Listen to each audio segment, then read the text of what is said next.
si preoccupano di innovare, di andare alla ricerca delle cose nuove, possibili, a dimensione locale. E sapete cosa succede? Quelli mettono in moto un sistema di impresa che diventa diffuso.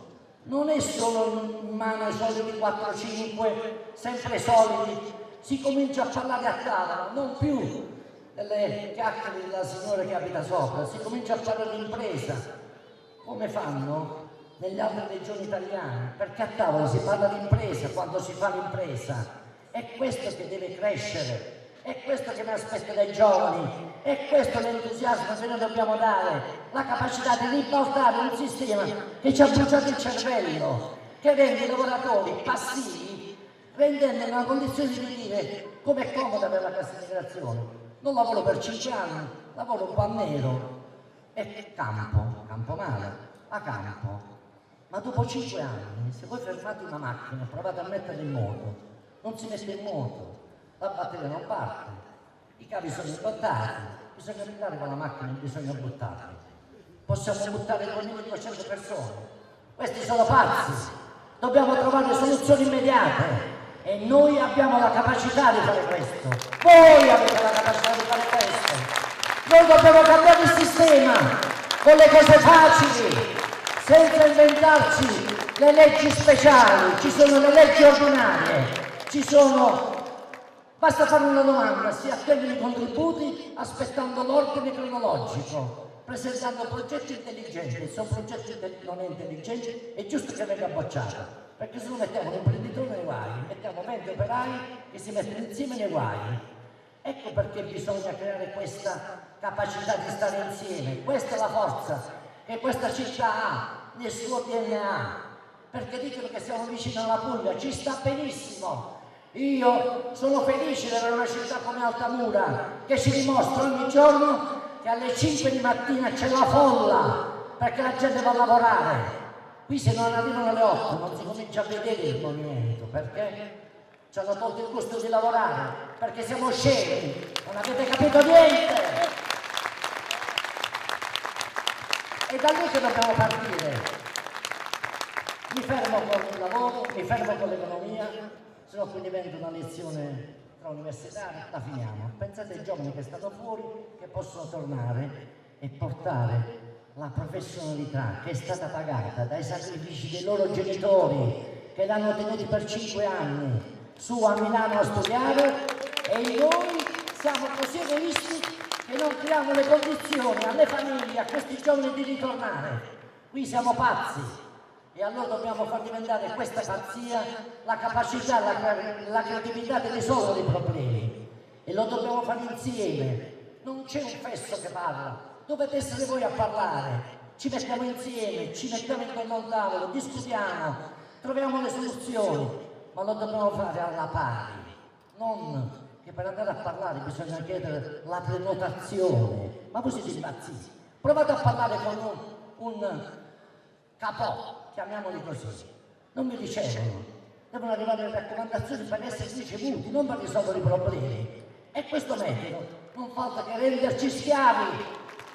Noi non siamo schiavi, dobbiamo risolvere, giro pagina, il problema dei quartieri.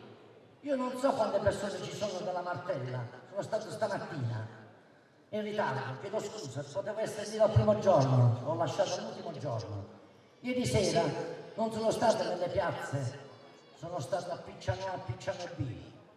Sembra un altro mondo, non si prende il telefonino, ma vi rendete conto, non arriva nessuna, non c'è un gestore che riesce a far telefonare alle persone che abitano in questo quartiere, che è il quartiere nostro, della città di Matera. Ci sono 140 famiglie, anzi 148 famiglie fra Picciano A e Picciano B, e quando un comune della provincia non si prende il telefono, ma è cose da pazzi. E questi cosa chiedevano? Poche cose. La terra che venga dal rubinetto, perché non funziona nemmeno l'adduzione dell'acqua, un po' di manutenzione, visto che non arriva nemmeno lo spazzino, non già che lo spazzino, che dobbiamo fare? Ci chiedono cose piccole, cose semplici, ci chiedono cose che sono il loro diritto da anni. E sapete cosa mi ha sorpreso? Ho trovato un'associazione, attenzione, non un comitato di quartiere, un'associazione dove c'erano le persone sorridenti che dicevano: noi vogliamo solo una mano, non ti vogliamo chiedere niente, ti vogliamo far solo sapere qual è la nostra condizione. Poi, se fai il sindaco, ricordati di noi. Ma che vogliamo di più? Quelli sono i loro diritti, sono diritti che non possono essere negati. E noi dobbiamo pensare che poco lontano di qua ci sono famiglie nostre di Matera che non si possono lasciare come se fossero deportate, e questa è responsabilità non se la piglia il sindaco, se la piglia tutta la città. Dobbiamo essere tutti consapevoli, ecco perché dobbiamo capire che in tutti i quartieri dobbiamo fare interventi immediati.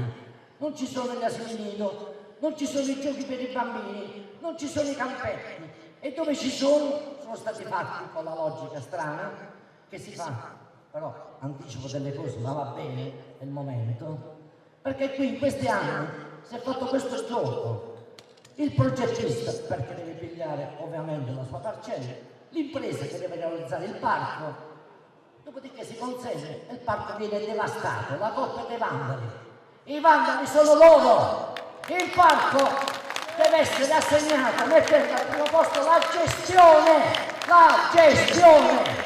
poi viene l'impresa e poi viene il progettista, o prima il progettista e poi l'impresa, ma viene prima la gestione, perché se viene la gestione il parco non lo distrugge nessuno, il gestore è obbligato a fare la manutenzione, non esistono più vandali, esiste chi cura l'erba, chi cura il verde, chi innaffa le piante e chi dice al bambino un po': Pispo, non calpestare le margherite, non dice niente, deve fare solo questo, ma ci vuole il gestore. Ma se noi continuiamo in questa logica, progetto appalto perché ci conviene, perché ci sono gli amici, poi intorno diventa uno spettacolo desolante. Se qui arriva un leghista dove c'è un'altra cultura, ma cosa deve pensare? Deve pensare che noi siamo scemi? No, non pensassero che siamo scemi noi. È lì che ci sono stati 20 anni di pura e assoluta follia.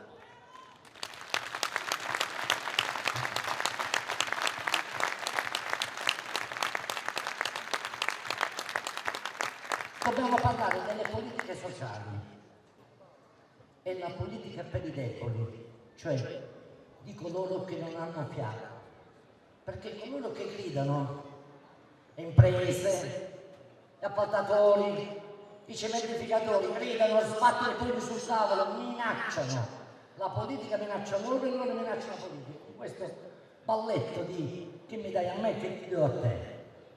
E chi è debole, che non grida, che in silenzio non li ascolta nessuno, sono i famosi segnali deboli. È la responsabilità dell'amministrazione ascoltare i segnali deboli di quelli che non hanno più fiato, di quelli che bisogna aiutare, perché questi sono talmente scellerati che quando arriva l'assegno, che è una miseria, telefonano che è arrivato l'assegno. Maledetti, approfittate dei deboli, vi dovete vergognare, questa politica di merda!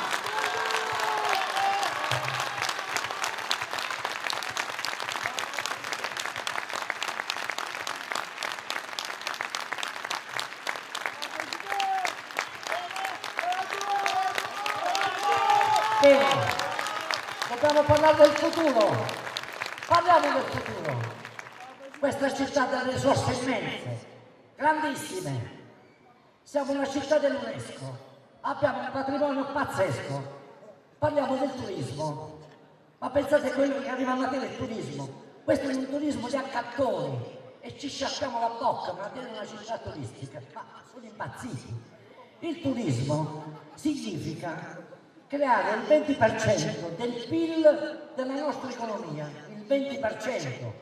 La nostra economia per il 54% è pubblico impiego, quindi se noi pensiamo che si aggiunge un 20% dell'economia, del PIL, che può essere prodotto